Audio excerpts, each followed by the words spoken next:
Hello, everybody. The theme of this postgraduate lecture series was Inside the Nucleus. Today we'll have Professor David Thorburn speaking, and he will tell you that there's also DNA in the mitochondria, as I hope many of you are aware of already. We are very grateful that David made time to talk here. David is the theme director of genetics at the Murdoch Children's Research Institute, also at the Department of Pediatrics, University of Melbourne, of course at the Royal Children's Hospital. David did his PhD in Sydney at the University of Sydney in biochemistry, and then he moved to the Scripps Clinic, La Jolla in the US, as a Fulbright and NH&MRC C.J. Martin Fellow, and he returned to Australia in 1990 and initially worked as a postdoc at the Murdoch Institute, and then later became an independent researcher there. He's currently an NH&MRC Principal Research Fellow, and he's also been involved in societies. He's been the past president of the Human Genetics Society of Australasia, and the founding fellow of the Faculty of Science of the Royal Australian College of Pathologists. So he leads the Genomics and Personalized Medicine Research Group at the Murdoch Institute, and he does mostly research, but he also supervises some clinical work. Namely, his group is the National Referral Center for Diagnosis of Mitochondrial Diseases in Children. And his research accordingly is focuses on the genetic basis of mitochondrial energy generation disorders. And he's published many mutations causing complex 1 disease in the mitochondrial respiratory chain. And he's done his studies including high-throughput sequencing techniques. And he's also produced a compendium on the mitochondrial protein complex 1 diseases.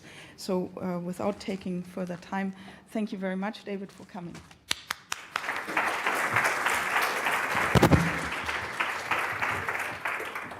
Thanks very much, Anne, for that very kind introduction and for the invitation to speak here today.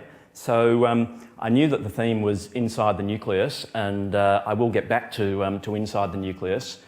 As Anne has said, you know that the mitochondria are unique in our organelles, that they have their own DNA, so I'll spend a little bit of time outside the nucleus. In terms of the mitochondrion, of the order of 1,200 nuclear genes encode mostly proteins that are constituents of the mitochondria, and the mitochondrial DNA only encodes 37 genes, 13 of which are proteins. So clearly, 99% of proteins in the mitochondria come from are encoded by the nuclear genome. So what I'll try to do today is give you a little bit of an idea about mitochondrial disease and primary disorders of mitochondrial energy generation. When you talk about mitochondrial dysfunction, you can talk about almost any condition, I guess, but I'll talk about the hardcore mitochondrial diseases, if you like. And say a bit about mitochondrial DNA and some of the unique aspects of mitochondrial DNA genetics, and then come back to the nuclear genome and try to tackle how do we understand the genetic basis of diseases which have potentially many genetic causes.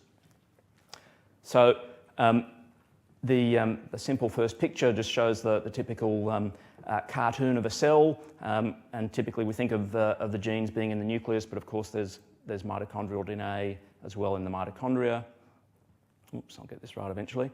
And so the mitochondria, just to point out the structure, is that there's a somewhat permeable outer membrane and then this tightly folded inner membrane with lots of invaginations.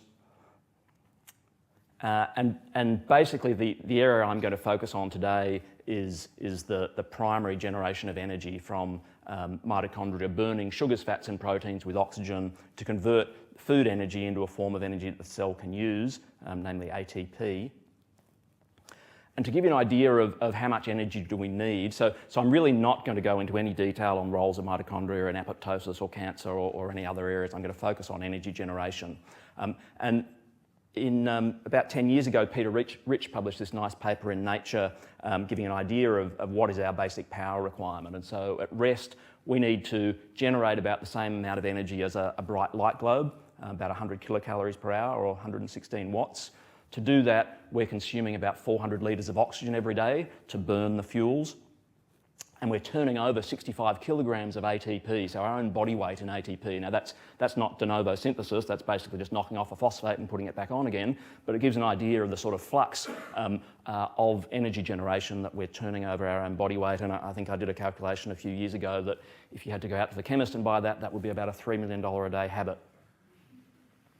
So that tightly folded inner mitochondrial membrane, it's estimated that if you folded it all out, it would occupy an area of about 14,000 square metres, which is a bit bigger than the MCG, all packed up inside us. And I guess when it comes to mitochondrial dysfunction, it's relevant that our brain represents only about 2% of our body weight, but at rest is responsible for about 20% of energy use. So it's hardly surprising that if you have widespread mitochondrial dysfunction in your body, that the brain is generally going to be one of the major organs that's involved. So what happens if they don't work properly or efficiently? We can imagine that instead of powering up the hills in your old age, I was wondering whether that was Len Harrison's older brother or something in the back there, but you'd probably be feeling like that at the mere thought of getting on a bike. And so exercise intolerance is the mildest end of a mitochondrial energy generation disorder. And so your mitochondria are not working efficiently. And I guess it's partly because of that the support group, the Australian Mitochondrial Disease Foundation, instead of having a fun run or whatever as a fundraiser each year, have a stay in bed day so that that anybody affected by mitochondrial disease can participate in it, and healthy people too. So exercise intolerance is the mildest end. Probably the most common presentation we see in children is a condition called Lee syndrome. And so again, I should have remembered to explain the abbreviation. So I'm talking about mitochondrial disease, and I'm really meaning disorders of mitochondrial oxidative phosphorylation, or OXPHOS. And effectively that means the same as the respiratory chain or the electron transport chain. So children with Lee syndrome, typically born healthy, maybe some minor developmental concerns, but usually okay until about 6 months or so, and then almost always after a viral illness have an episode of an encephalopathic episodes. That might be a loss of consciousness, might be funny eye movements, seizures, abnormal respiratory rhythm. They'll typically recover from that episode, but then have another episode a bit later and typically undergo a progressive downhill course, usually but not always accompanied by a build-up of lactic acid, because if you can't push glucose to pyruvate and through the TCA cycle and OXPHOS out to CO2, it tends to back up as lactate. So usually accompanied by lactic acidosis or hyperlactic acidemia, and usually with death by 3 years of age. And the characteristic feature of this presentation, Lee syndrome, is the presence of these bilateral symmetric lesions, typically in the basal ganglia and brainstem, showing relative neuronal sparing, gliosis, capillary proliferation. And so originally that was a neuropathological diagnosis. And I'm not going to go into a lot of detail about clinical presentations. I'm mentioning this one because it's probably the most common paediatric one, and because it sounds like a relatively well sort of circumscribed syndrome. And as we'll see, it's certainly not a single gene disorder, but it has a very specific neuropathology. So I guess the catch cry for mitochondrial disease, as I think first put by Arnold Munich and Pierre Stein, was that if you have a problem in mitochondrial energy generation, it can affect or can cause almost any symptom, affecting any organ system or tissue at any age and with any mode of inheritance. And so with mitochondrial disease, you can have symptoms presenting at birth and causing, say, fatal infantile liver failure. You can have them presenting in the first days of life or the first weeks or months of life, at 6 months of age, at 2 years of age, at puberty, in your 20s, in your 40s, in your 70s. And they can affect almost any organ system and cause a range of symptoms. So affecting hearing, typically sensory neural deafness, also sensitivity to some antibiotics, affecting vision, bone marrow function, cardiac function. Probably 2/3 of adult patients and maybe 1/3 of children have cardiomyopathies. Renal disease is quite common. Liver disease and other gastrointestinal disorders, including the polar opposites, I guess, of villous atrophy and chronic diarrhea, or chronic intestinal pseudo-obstruction. A grab bag of things I put in here. Hypertrichosis is basically hairiness, and a few years ago it was realised that mutations in some of the genes encoding complex 2 subunits of OXPHOS and some related genes in the TCA cycle are mutated in autosomal dominant benign tumour syndromes, pheochromocytomas and paragangliomas. So it's hard not to call them a mitochondrial disease when the mutation's in a gene encoding OXPHOS, but we don't generally think about cancer as a mitochondrial disease primarily. And endocrine and exocrine pancreatic dysfunction. So almost any organ system. How common are these disorders? And people would tend to think they're very rare, and they are rare disorders. In fact, they're a collection of rare disorders. The best data on prevalence in children was from a study we did about 10 years ago, looking at a birth cohort, all children born in southeastern Australia over 10 years, where we thought we had as complete ascertainment as you could get for children investigated for mitochondrial OXPHOS disorders, and did a very simple division of, there were about 1 million births and about 80 kids diagnosed, and that came out to a birth prevalence of 6.2 per 100,000 births. Interestingly, and I'll come back to it at the end, the birth prevalence was 12-fold higher in the New South Wales Lebanese community, and that was obviously telling us something about the genetics, and we'll come back to that towards the end. In adult onset disease, the best data come from a study in the Newcastle upon Tyne region in the UK. That was a point prevalence study, so there, instead of looking at the number of births that are affected, it's on a particular census day, how many people who are alive in that community have been diagnosed with mitochondrial disease, and the figure was just a little bit higher than we found in children. The point prevalence will underestimate the birth prevalence for any condition where you're likely to die earlier than the general population. So you can add those two numbers together to get a minimum documented birth prevalence of 1 in 6,500 births. So people typically say that these severe primary mitochondrial disorders affect about 1 in 5,000 births. Again, I'm not going to dwell on it today, but there have been some recent studies showing that pathogenic mitochondrial DNA mutations, so mutations that can clearly cause mitochondrial DNA disease, are actually present in about 1 in 200 births. And as we'll see, in terms of the genetics, it's perhaps not surprising that some of those people will never suffer disease because some of them may have very small numbers of mutant mitochondrial DNAs. Many of them may potentially be misdiagnosed with just diabetes or just deafness or whatever, where it is a mitochondrial DNA cause, but that's still a bit speculative. So given that it's meant to be an overview of the genetics and so on, I thought I'd better spend a little bit of time talking about some of the unique features of mitochondrial DNA. Since we're outside the nucleus, we're talking non-Mendelian inheritance. And the first two are that mitochondrial DNA is maternally inherited and that it's present in multiple copies. And so the sperm mitochondria are located in the midpiece, and sperm are very dependent on mitochondrial function because if they can't swim fast, they're never going to fertilise anything. In this image, the mitochondria are stained green.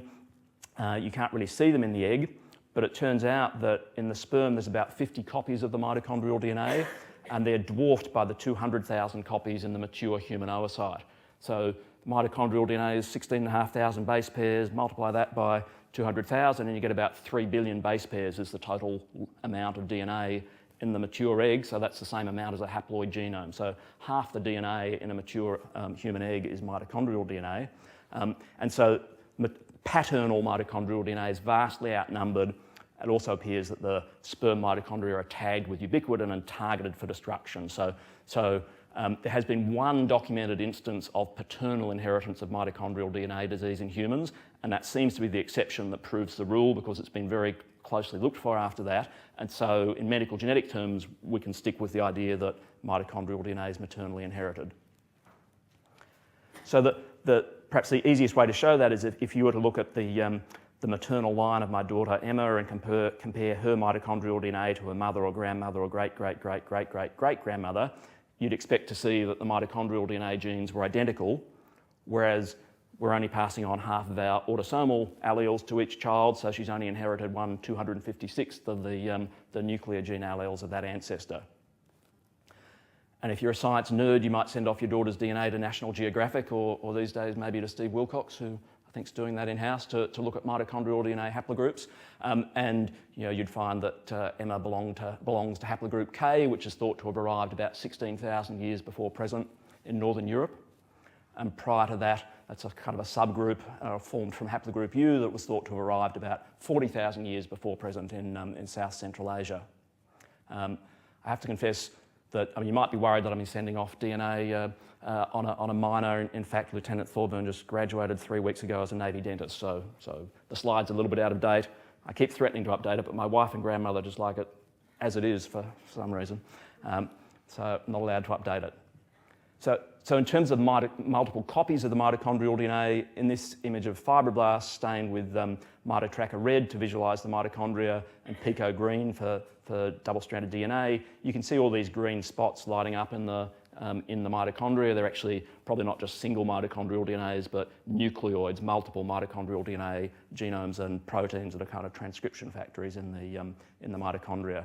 And I guess that image also is a nice explanation of where the name mitochondria derives from, which is from the Greek for mitos and chondrion, for thread and granule, and so in many cells you can see the mitochondria take this thread-like sort of structure, whereas in others, more like the football you saw in those initial images. So in liver, the mitochondria tend to look like that, and they're actually quite dynamic organelles undergoing regular fission and fusion. So I said that over the course of a few generations, the mitochondrial DNA is expected to be stable, but over the course of millennia, it changes, and in fact, it's not true to say that it has a higher mutation rate than the nuclear genome, but it does have a higher rate of mutation fixation, probably about 10-fold faster than the nuclear genome. So it's been widely used for studying human migrations around the world, or migration of maternal lines around the world. And as some humans left Africa perhaps 200,000 years ago and moved to Europe, there's a whole school of thought pushed pretty heavily by Doug Wallace that there would have been selection on the mitochondrial DNA to encourage uncoupling of the mitochondria to allow heat generation to survive in a cold climate. And there are some data that support that, and that might also allow you to uncouple your respiratory chain and protect against oxidative stress and maybe protect against Parkinson's and other neurological diseases. Some meta-analysis with Parkinson's suggests there may be some influence there, but it's like all of these risk factors that it probably explains a very low proportion of overall risk. But there's interest in mitochondrial DNA haplogroups and health. Also widely used in forensics, of course, although again, finding your mitochondrial DNA alone at the scene doesn't mean that you were there. It really means anyone in your maternal lineage was present. So if they're smart, I guess a lot of crooks would blame it on their mother. Just to digress from mitochondria, of course, for the Star Wars geeks, Jedi also unique. Because Midichlorians, and I'm going for the high-impact journals now, Wikipedia and Rolling Stone, Midichlorians are these microscopic life forms that reside within the cells of living things and communicate with the Force. And George Lucas stated that these are based on the endosymbiotic theory, where an early eukaryote engulfed a bacterium, which sort of evolved to become the mitochondria, lost all of its excess baggage and just kept the efficient energy generation. It's apparently established that the Force was genetic, that means through heredity, and passed down through families. George didn't quite have his mind around the genetics, because unless Darth is a bit of a girly, maybe that maternal inheritance doesn't quite seem to be working in Jedis. So hopefully when the next Star Wars movie comes out and someone says, "May the Force be with you," I've now contaminated your minds and you'll be thinking that's the proton motive force that will be with you. Okay, so being serious, so some of the other key factors about mitochondrial DNA inheritance are heteroplasmy, which really means a heterogeneous cytoplasm. So typically in mitochondrial DNA disease, you might have a mixture of wild type and mutant molecules.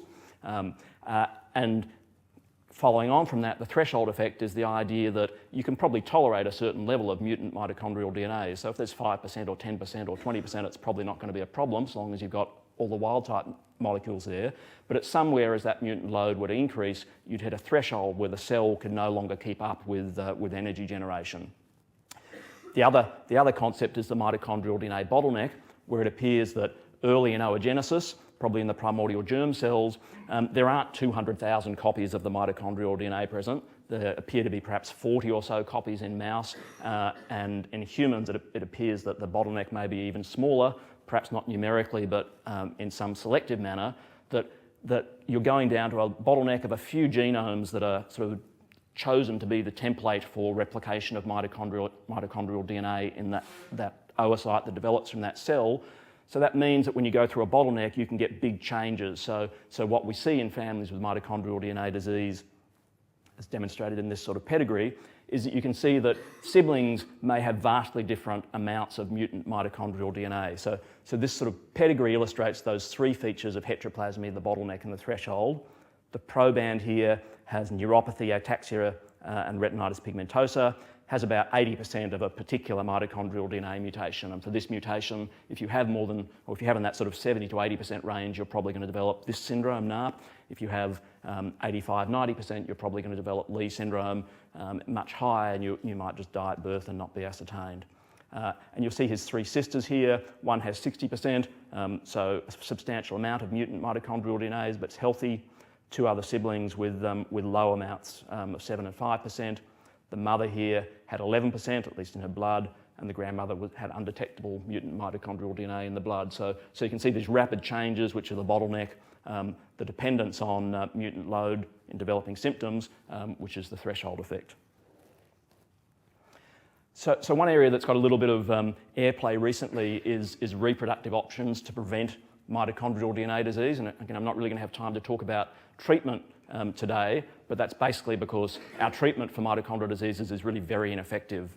We did a Cochrane review, which we just updated last year, and concluded that at least at the Cochrane level, there's no evidence that any of our treatments actually have any benefit. That's an overstatement because it's hard to get good quality evidence in rare diseases.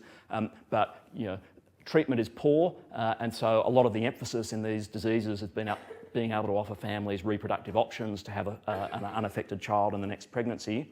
And so an obvious one for preventing mitochondrial DNA disease is to offer donor oocyte IVF, where a donor egg was not going to have the mutant mitochondrial DNA.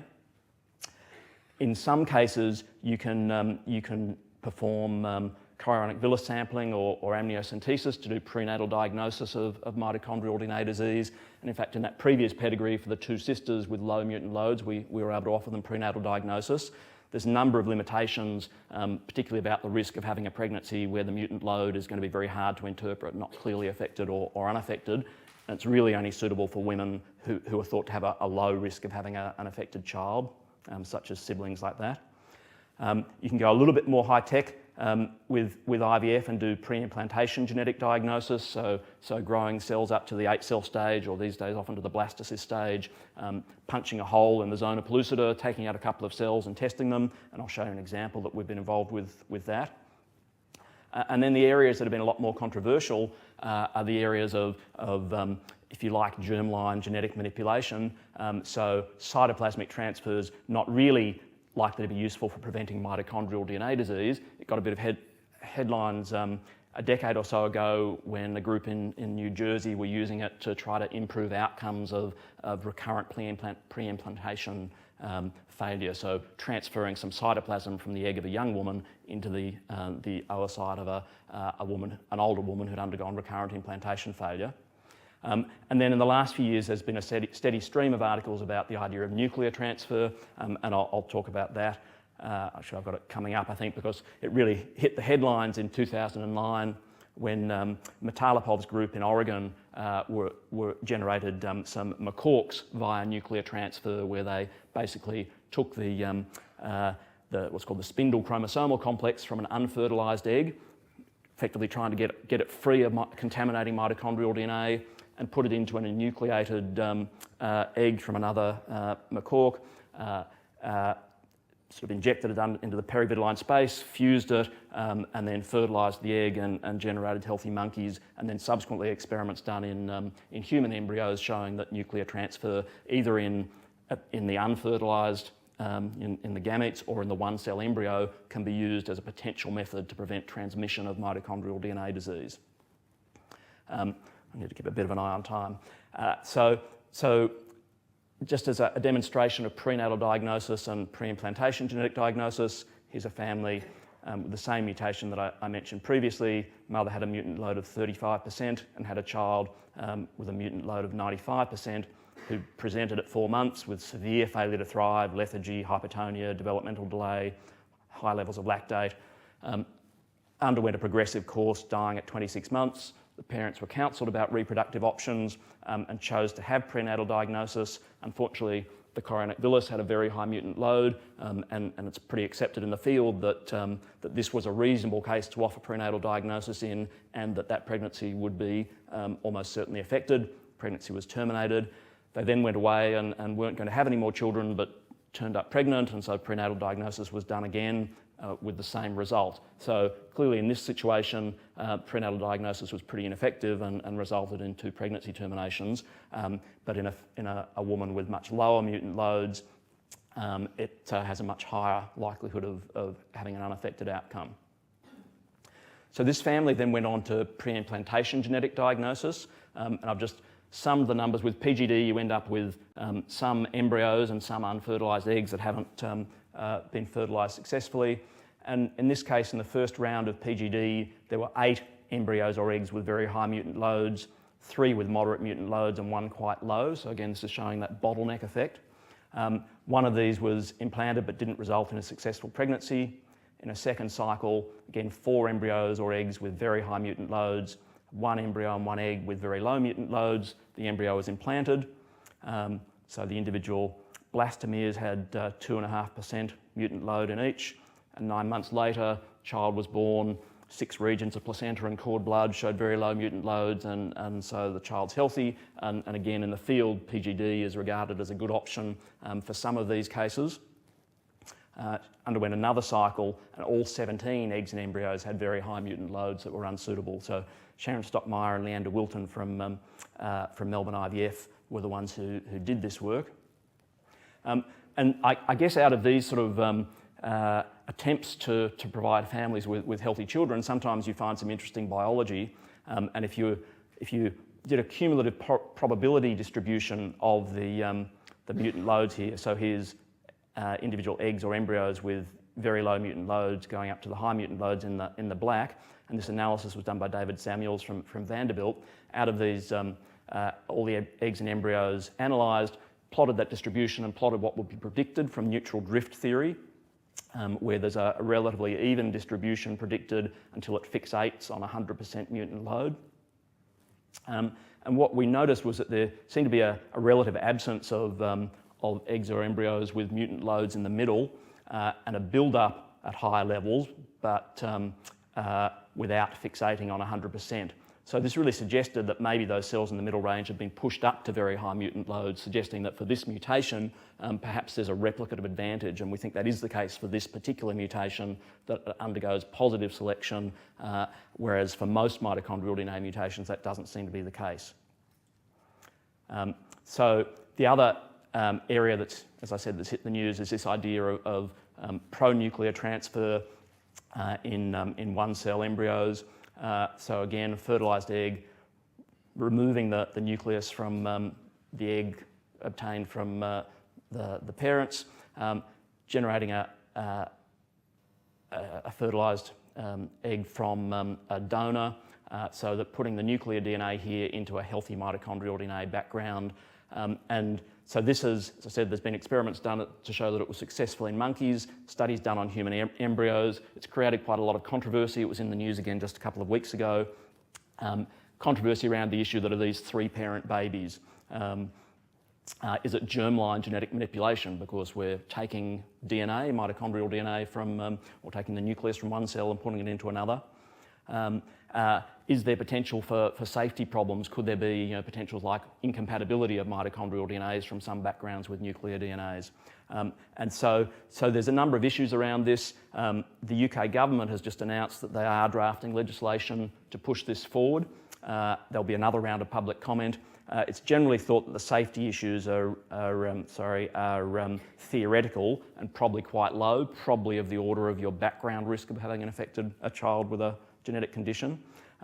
Nuffield Ethics Panel concluded that in terms of preventing severe diseases, that it would be ethically acceptable to most people in the population. So that's an area that continues to come up in the news every so often and remains somewhat controversial. Thought to be highly promising by most of the families that I've talked to. So to finish, for the rest of the talk, I'm going to focus on the nuclear genes, but to set the scene, I haven't really said anything about what the mitochondrial DNA is doing. It's this double-stranded circular molecule. The coloured genes are encoding proteins, and they're encoding subunits of the OXPHOS system. So there are 7 subunits of complex 1 in blue in there of the 44 total subunits of complex 1. No subunits of complex 2, 1 of complex 3, 3 in the red of complex 4, and 2 of complex 5. So there's 13 proteins, a full set of transfer RNAs because the translation system's sequestered away and the genetic code is slightly different. There are 4 codons different. And then there's also 2 ribosomal RNAs and a very small non-coding region. So basically with OXPHOS, I'm not going to dwell on the biochemistry, but the 5 complexes involve complex 1 oxidising electrons from NADH, transferring them to coenzyme Q or ubiquinone. Complex 2 donating electrons from succinate, taken to coenzyme Q. And then that ubiquinone is now reduced to ubiquinol. It's oxidised by complex 3, electrons transferred to cytochrome C. Complex 4, or the cytochrome C oxidase, transfers electrons to oxygen. And at complexes 1, 3, and 4, we're pumping out a proton. And then that proton gradient can be used by complex 5, the molecular motor, to phosphorylate ADP. So I think that's all the biochemistry really I need to convey about mitochondria. And so in general, in terms of thinking about diagnosing patients with these sort of disorders, the typical approach was to test, we're going to have to evacuate, test for common mitochondrial DNA. The final alarm system has operated. Stand by for further instructions. Just so happens that I'm a fire warden, so we'll just wait here till we hear some more. If you carry on. I'll keep going. The final alarm system has operated. Stand by for further instructions. So traditionally we'd test for mitochondrial DNA mutations because that's kind of easy, small number of targets. Then do a muscle biopsy typically in a child to measure the components of OXPHOS and use that to guide gene by gene analysis. I hope I'm talking loud enough. So I'll try and get through at least the 1-minute summary of what we know about OXPHOS genetics. So mitochondrial DNA here encoding subunits of 4 of the 5 OX complexes in the mitochondrial inner membrane. And mutations in nearly all of the mitochondrial DNA genes have been found to cause human diseases. But most of these subunits are encoded by nuclear genes, so perhaps not surprisingly, there's a large number of those genes with mutations causing human disease. And for those... Code red, standby, level 2, WEHI 2. RNP, code red, standby, level 2, WEHI 2. Good, we're not level 2. So... Oh, no, we are WEHI 2. I thought level 2. Do I keep going? All right, so for those subunits to get to the right place in the mitochondrial inner membrane, they're being synthesised on cytosolic ribosomes, binding to chaperone proteins, going through several flavours of import machinery, binding to chaperones again on the inside. About half of them have a leader sequence that has to be cleaved off. Folded, they might need prosthetic groups added. So there's a lot of scope for things to go wrong in that process. So there's a bunch of proteins that act as assembly factors for individual complexes, or proteins that are involved in functions such as import or iron-sulfur cluster biogenesis that can potentially affect multiple proteins. So 39 genes there with mutations causing human disease. You have to import the nuclear encoded proteins to replicate and to replicate mitochondrial DNA. You need a pool of nucleotides inside the mitochondrial matrix. There's also at least one RNA that's imported. So the nucleotides have to be imported or synthesized within the mitochondria. Again, genes with mutations causing human disease. To express the mitochondrial DNA, there's 60-something ribosomal proteins, protein elongation factors, extension factors, a complete set of amino acyltyrannase synthetase genes, and so on. So 24 of those genes. You need to maintain the composition and dynamics of the membranes, so things like coenzyme Q, cytochrome C, cardiolipin, and also fission and fusion. And if you undergo too much fusion, you lose mitochondrial DNA, and so the cell can no longer make OXPHOS proteins. So my count as at the end of April last year, I haven't updated it for a couple of months, was 120 nuclear gene defects, mostly autosomal recessive, some dominant, some X-linked, and some where mutations in one domain might cause dominant disease and other domains cause recessive disease. So in total, about 155 different defects. So how have we got to that stage? Mitochondrial genetics started in 1988 with the identification of the first mutations in mitochondrial DNA, and basically people just kept sequencing mitochondrial DNA, and so mutations in almost all of the 37 mitochondrial DNA genes have now been reported. That's in that sort of brick red. So this is showing the number of novel disease genes reported each year. And then in 1995, people started looking at obvious candidate nuclear genes and found a number of those, particularly subunits of OXPHOS. And then, the area that has given probably the most genes in until the last couple of years is looking at mostly consanguineous families and doing homozygosity mapping, identifying novel genes, having identified a locus. So doing linkage and candidate gene analysis in that light blue. Sometimes in combination with techniques like chromosome transfers, microcell-mediated chromosome transfer. And then in 2010, we published the first study of using next generation or massively parallel sequencing technologies to start looking at large numbers of genes. We've done a number of sort of targeted exome studies and now whole exome studies coming through to identify novel genes. So as you can see, in 2012, there were 16 novel OXPHOS disease genes reported.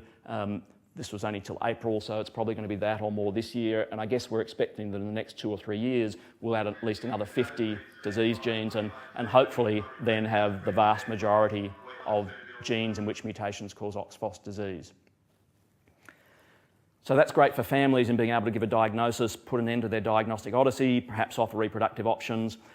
There's also quite a lot of basic science has come out of it. And my collaborator, Mike Ryan at La Trobe Uni in particular, has really probably been the major figure internationally who's put together the complex 1 assembly pathway in humans, and that's come largely from studying cell lines we've identified with mutations in novel complex 1 assembly factors. So, for example, using cell lines from patients with mutations in 2 novel genes required for the stabilising the ND1 subunit encoded by mitochondrial DNA in the early stages of OXPHOS assembly, and other assembly factors involved at other places. So I guess the genetics, the diagnosis on the rare diseases has also led to some good understanding of basic science.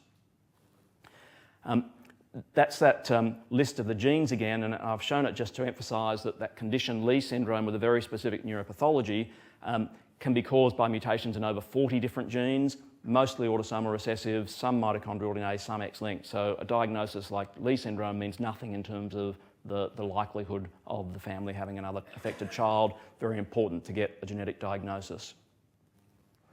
So to finish, I'll just try to quickly go through the study that we've done most recently, trying to use massively parallel sequencing to improve diagnosis, to put us out of the business of doing muscle biopsies and measuring enzymes. It's a bit of a no-brainer that this is a good group of conditions to study. Lots of candidate genes, mostly private mutations. There are relatively few sort of common founder effects that are worth testing for.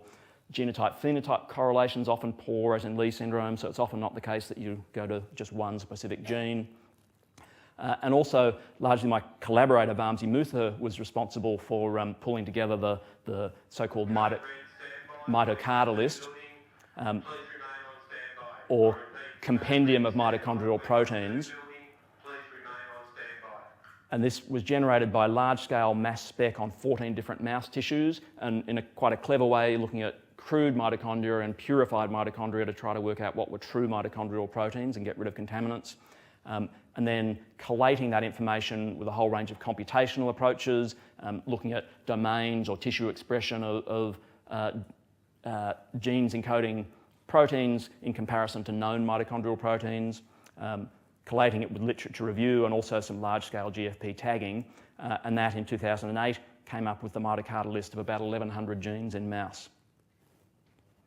So we've had a number of attempts at looking at genes with massively parallel sequencing, and our first was, if you like, the cheap and dirty one, where we just targeted about 100 genes that could be related to mitochondrial complex 1 in about 100 patients with complex 1 deficiency. We called it Mito10K, and doing pooled, 20 patient DNAs pooled together without barcoding. It's one of the first studies done at the Broad Institute on a medical genetic cohort. and then having to genotype patients and so on. So it was a bit of a crude study, identified a couple of novel complex 1 disease genes and showed that the computational approaches could work to prioritise disease genes. And then in the last couple of years have moved to sort of targeting all the genes encoding mitochondrial proteins, so the order of 1,200 or so. The main paper in this area, if you're interested, is one in Science Translational Medicine in January last year, which I'll talk about. And Eric Green from the National Human Genome Research Institute was kind enough to publicise that as the Genome Advance of the Month last January. So basically the approach we've taken was to look at 1,034 genes encoding the entire mitochondrial DNA and the mitochondria gene list. It's 1.4 megabases of coding exons. And we looked at those genes in an initial cohort of 44 children, infantile onset patients with profound disease and severe biochemical defects, having a range of different defects, either just complex 1 deficiency, just complex 3, just complex 4, or defects affecting multiple complexes. 11 of the families were consanguineous, so that increases our chances a bit of finding something. It simplifies the genetics by assuming you're looking for a homozygous mutation. But in reality, about 20% of the patients we diagnose are from consanguineous families, so it wasn't too much of a cheat. And also the group is kind of depleted of the easily found mitochondrial DNA mutations. So I won't dwell on the sequencing details since it's published, and the sequencing and the primary bioinformatic analyses were done by Vamsi Mutha, Sarah Calvo and colleagues at the Broad Institute, basically targeting 14,000 exons, and in that initial version we had 87% targets well covered with at least 15 reads, averaged 145-fold mean coverage. Again, I won't really dwell on the details. Looking at SNPs, estimated 96% sensitivity, 100% specificity based on a HapMap trio, but those are for SNPs, and actual rare mutations are a little bit harder to find. So you do that, and what do you do with the data? And the easy thing to do in the first instance is to look in the literature and see what's been reported in databases such as HGMD or MitoMap as causing disease. We found in our 44 patients 42 such variants fitting the American College of Medical Genetics Category 1, so regarded as pathogenic variants. And it turned out that 10 of those were relevant to the patient's symptoms. So 3 patients were sold because they were homozygous or compound heterozygous for mutations that were clearly pathogenic. Some others had 1 heterozygous mutation that had been reported, and we could find another mutation. But most of these were actually either misannotated, so about a quarter of them were probably just wrong, and others were just present by chance, so heterozygous variants that don't appear to be relevant to disease. So following that fairly standard prioritisation approach of we're looking at rare diseases, so causative variants, if we're focusing on the recessive ones, are likely to be rare in the population, so we threw away anything present at more than 0.005 allele frequency, minor allele frequency, put through algorithms to suggest what variants were protein modifying and looking for recessive type inheritance. And to see whether that filtering really was working or not, we compared our data for those patients with data using pretty much the same platform. It's actually pulled out of whole exome sequencing data from the Broad Institute. So looking at genes that had good coverage in both studies. And so what we were looking at was the total number of variants in the control group, and our cases in the genes that were well covered was about 600 variants in each. Looking for rare protein modifying heterozygous variants takes it down to 10 to 12 variants in each individual, perhaps slightly higher but not significant in our patient group.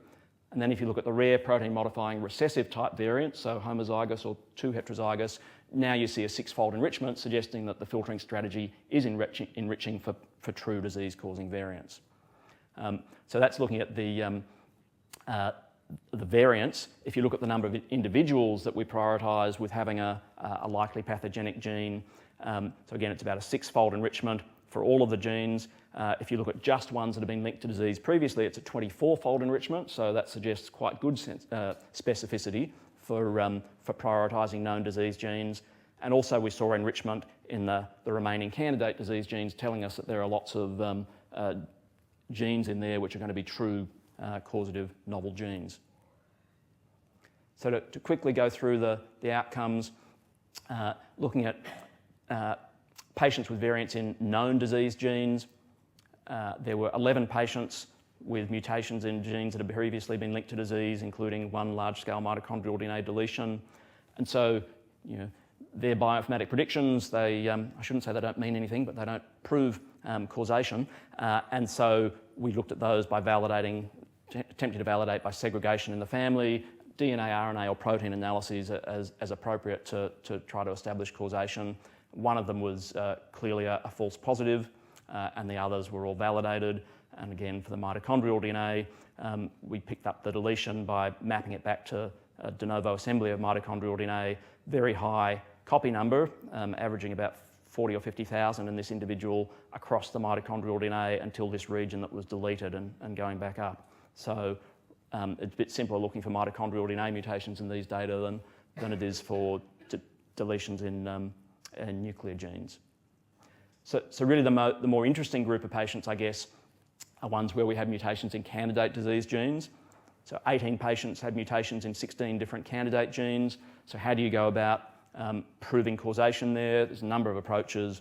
2 of these genes had patients from unrelated families with very similar clinical phenotypes, and they also had very similar biochemical phenotypes, suggesting that the mutations in the gene were likely linked to causation. 6 of the genes had patients with biochemical profiles consistent with the known role of the gene, or in some cases with the suspected role of the gene. And so, if you have something that's already a known complex 3 assembly factor in a patient with complex 3 deficiency, that makes sense. Again, by collaborating with a bioinformatics group in Nijmegen in the Netherlands, for one of the genes we were interested in, which had no known role other than perhaps being involved in the mitochondrial nucleoid, they looked at the co-expression of all genes compared to this gene across 92 mouse tissues. So you'd have a value of 1 if the gene correlated in expression perfectly. Found a bit of a bell curve here. The black tops are the genes encoding mitochondrial proteins, but all the complex 3 subunits are in this top 5% or so of genes that were co-expressed, suggesting that this gene had a link to complex 3 because it was because of its co-expression profile.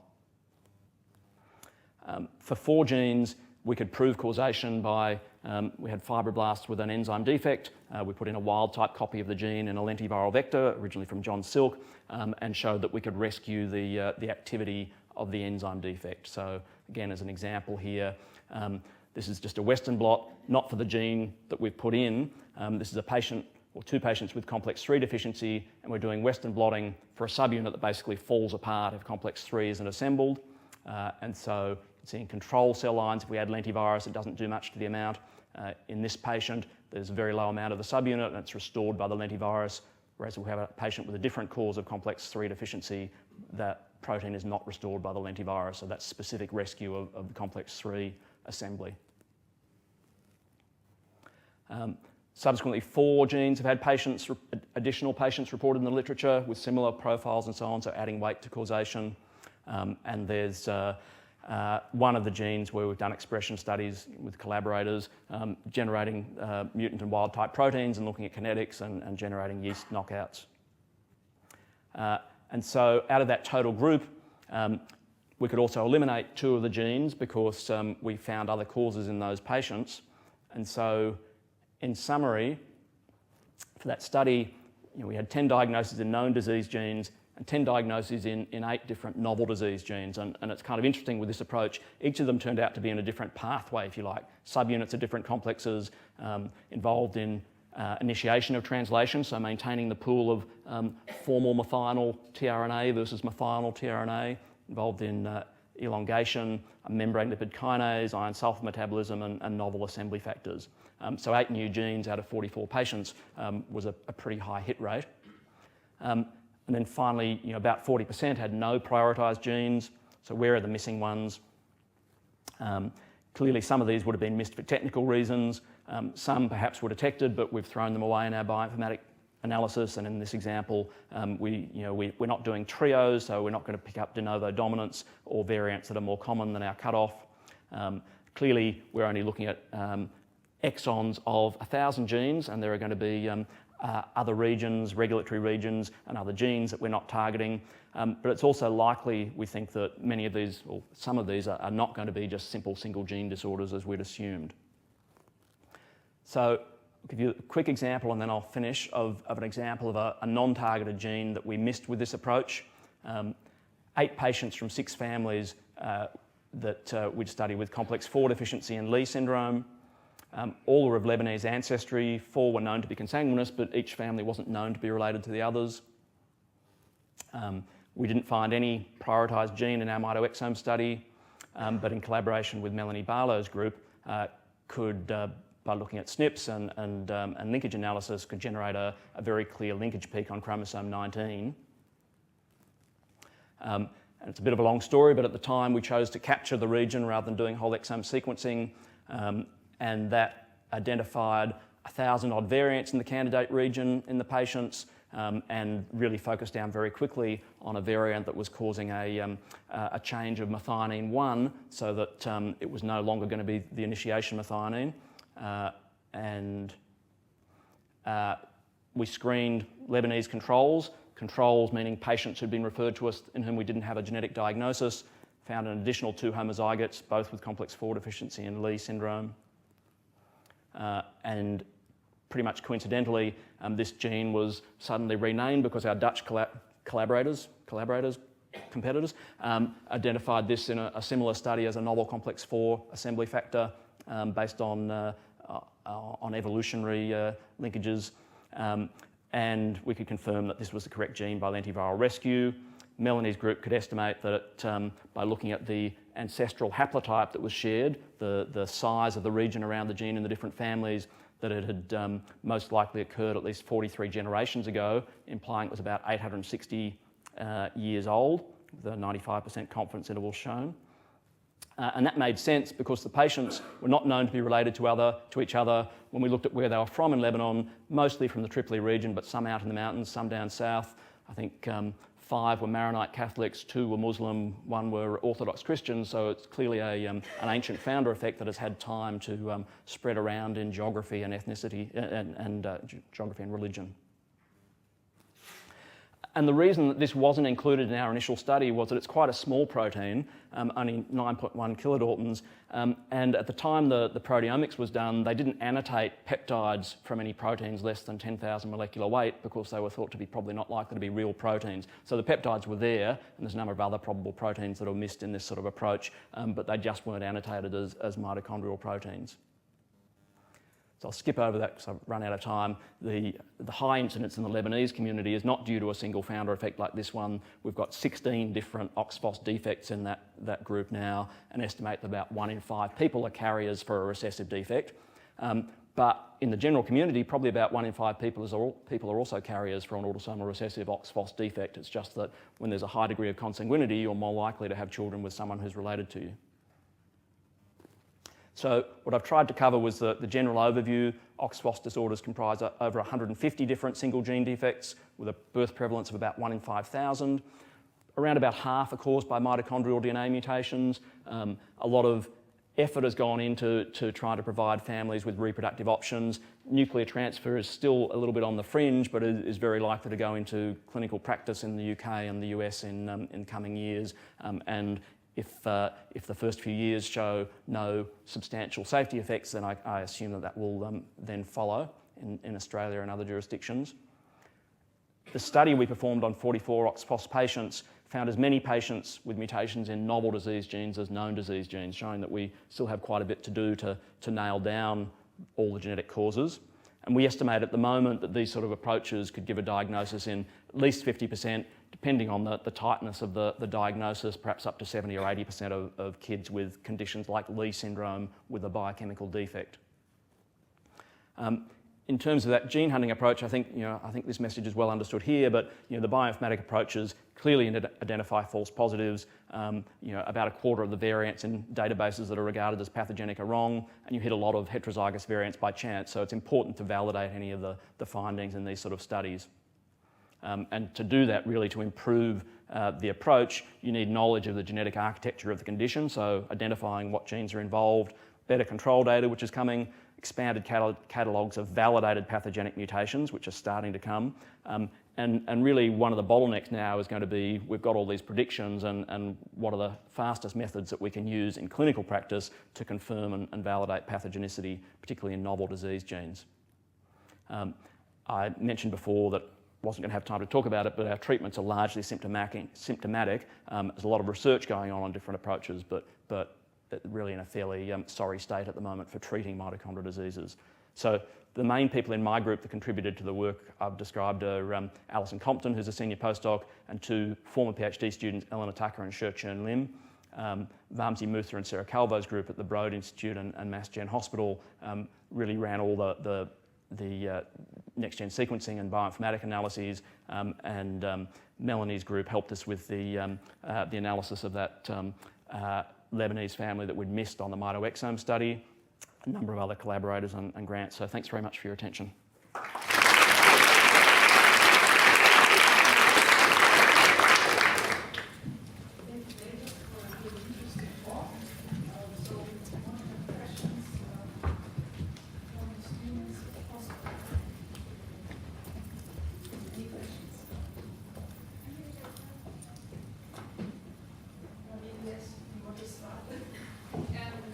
When we think about DNA repair, we usually think about nuclear proteins. I was wondering if there was anything known about the mechanisms of DNA repair for mitochondrial DNA. So DNA repair mechanisms. Yeah. Yeah, I'm certainly not an authority on it. On the there's a number of the DNA repair enzymes that have splice forms that are important to mitochondrial DNA, as I understand it, and so there is certainly some overlap. The DNA pol gamma actually has a very good proofreading capacity, better than the pol alpha, and so the number of mutations arising in replication is relatively low. With deletions of mitochondrial DNA, a lot of them are lost because unless they occur between the arcs of replication, you don't end up with a functional molecule. So I'm not sure I can really say anything more sensible to that question.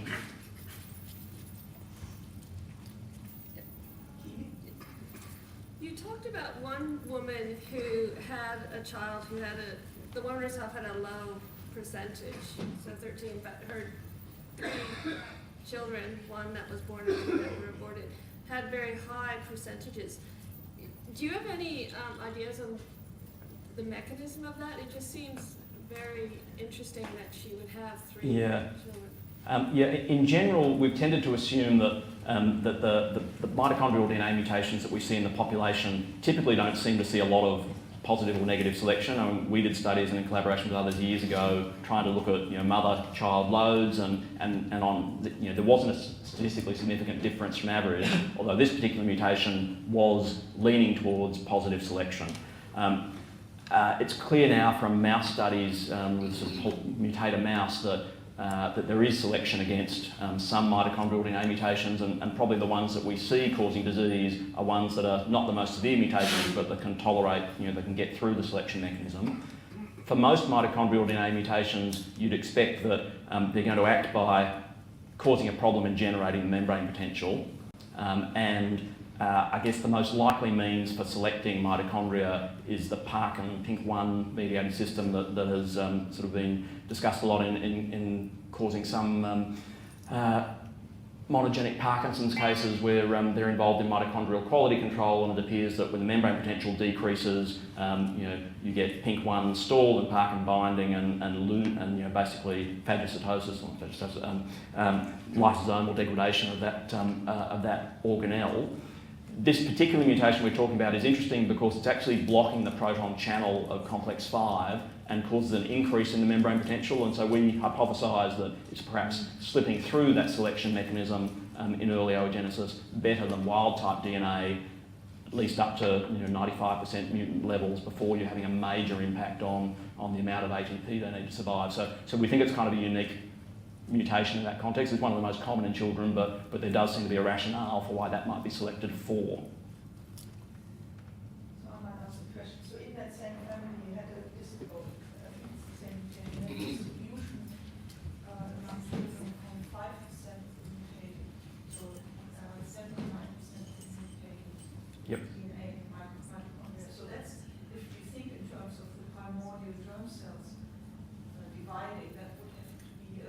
substantial segregation of the, Yeah. not a good mixing. So is there anything that is known about the process of Yep. how that should unmix and mix?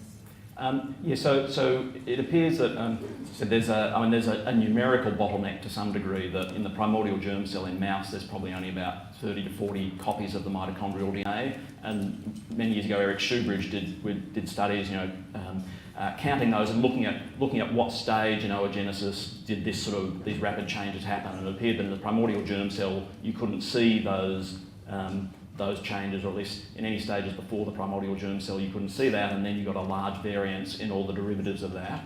So he thought in mouse that number of 30 or 40 was enough to explain the variance between individual oocytes that they saw. But in human families we often see this, much more striking examples, and there's some ascertainment there that we're always picking a family by there being a child with a high mutant load. But I think on top of a numerical bottleneck, there's almost certainly a selection mechanism as well. And there's some studies in Drosophila again suggesting that mitochondria with a high membrane potential are recruited into this mitochondrial cloud around the nucleus that is then used to sort of populate the developing embryo. So it appears that there's a numerical and some quality control selection mechanism, which is going down to, in theory, high quality mitochondria, but if they can get through that bottleneck, then you can rapidly amp up in some of the oocytes to very high levels. So it's not uncommon that we have a patient with close to 100% mutant mitochondrial DNA and we can't find the mutation in the mother.